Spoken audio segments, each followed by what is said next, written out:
Welcome to the heritage of our fathers. In the heart of West Africa, during the grand 17th century, the earth itself seemed to beat with the rhythm of commerce.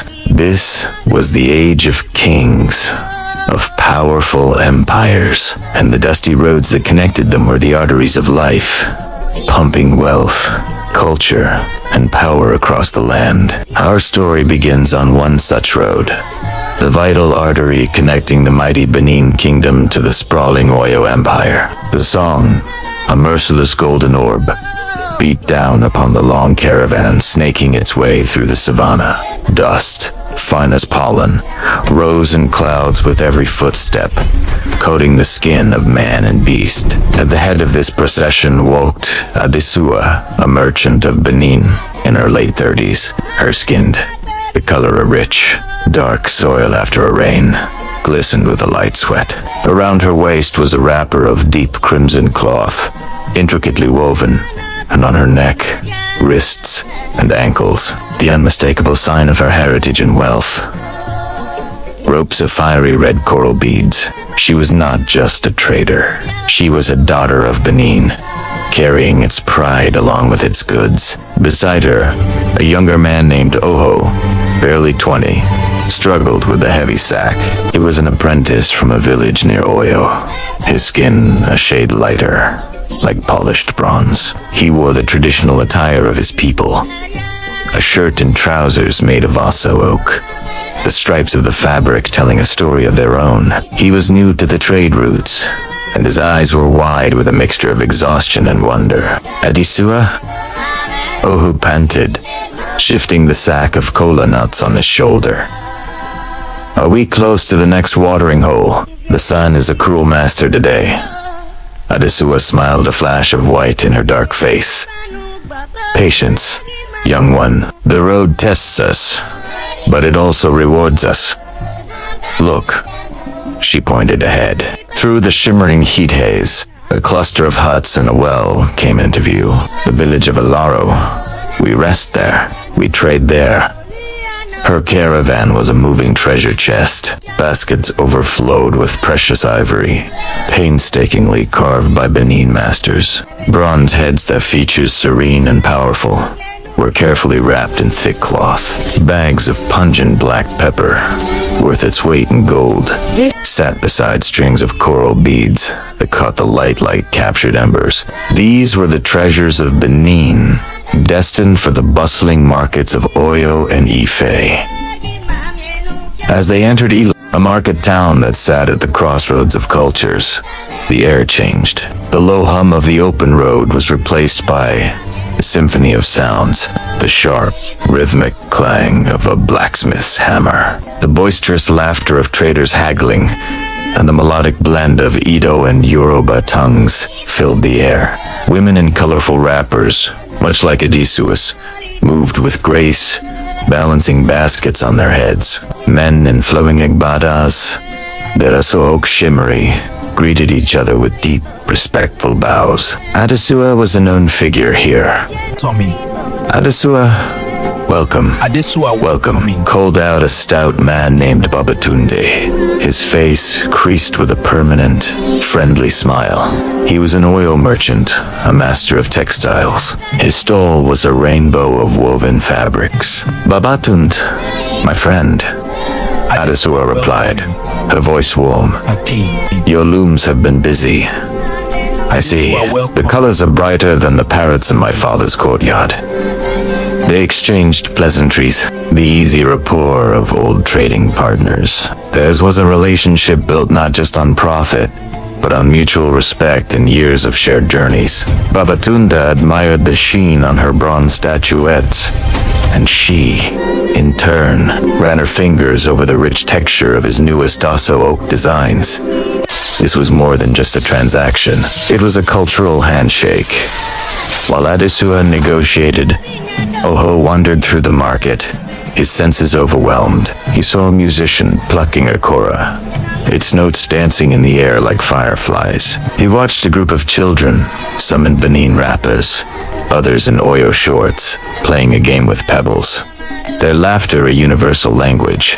He tasted suja for the first time, the spicy, grilled meat making his eyes water in the most delightful way. He realized the trade route was not just about goods.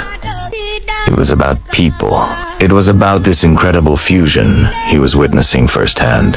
As dusk began to settle, painting the sky in shades of orange and purple, the caravan prepared to rest. A messenger, his horse lathered in sweat, galloped into the village. He was from the Olofin of Oyo's palace, carrying a sealed letter and a gift for the Oba of Benin.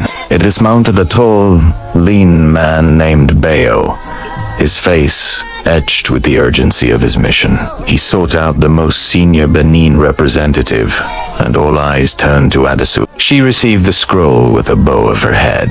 The gift was a set of intricately crafted leather goods, a specialty of Oyo's artisans. Adesua, in turn, presented Bayo with a small but heavy pouch. Inside were beads of a rare, deep red coral, a gift from her own family's collection, to be taken back to the Olofin's court as a sign of goodwill.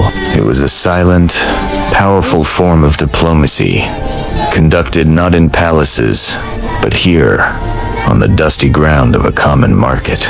Later that night, around a crackling fire, the traders shared stories. An old Benin elder, his skin like wrinkled parchment, spoke of the first Oba who wore the coral beads. A young Oyo woman sang a song about the founding of her city. The music, the stories, the shared meal of pounded yam and degusi supit, all wove a tapestry of shared humanity.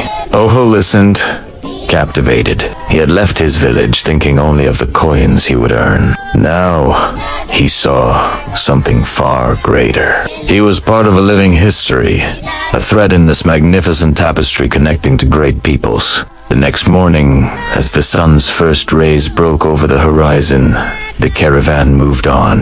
The road stretched endlessly before them, but it no longer seemed so daunting to Oho. He walked with a new purpose. He was not just an apprentice. He was a bridge, like the road itself. He was a conduit for culture, for friendship, for the vibrant, enduring spirit of West Africa. Days turned into a week, and finally, the great walls of Oyo Isle, the capital of the Oyo Empire, appeared on the horizon. The city was a marvel, a sprawling metropolis of red earth compounds and towering palace gates. The market was a whirlwind of activity, 10 times the size of the one in Ayalaro. Here, Adesua's goods were received with excitement. The ivory would adorn the halls of nobles, the bronze would be studied by artists, and the pepper would spice the feasts of the Olofin himself. As Adesua conducted her final sales, Oho watched the cultural exchange reach its zenith.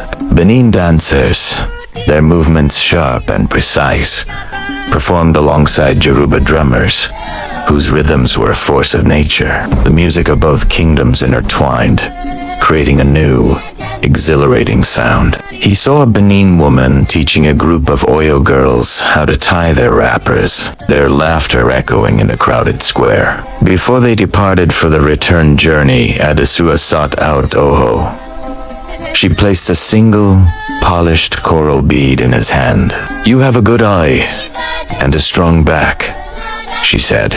"But more importantly, you have an open heart. That is the true currency on this road."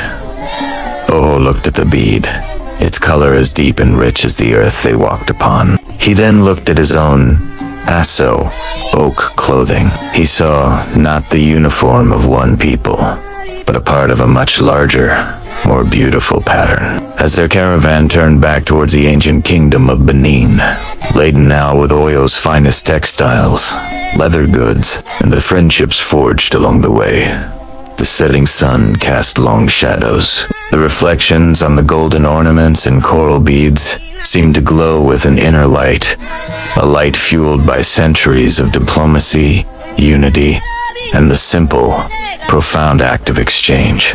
This was the legacy of the trade roads of kings, a story written not in ink, but in the footsteps of merchants like Adesua and apprentices like Oho, on the very soil of Africa. Thank you so much for watching. If you enjoyed this journey back in time, please like this video, subscribe to our channel for more stories from history, and hit that notification bell so you never miss an update. See you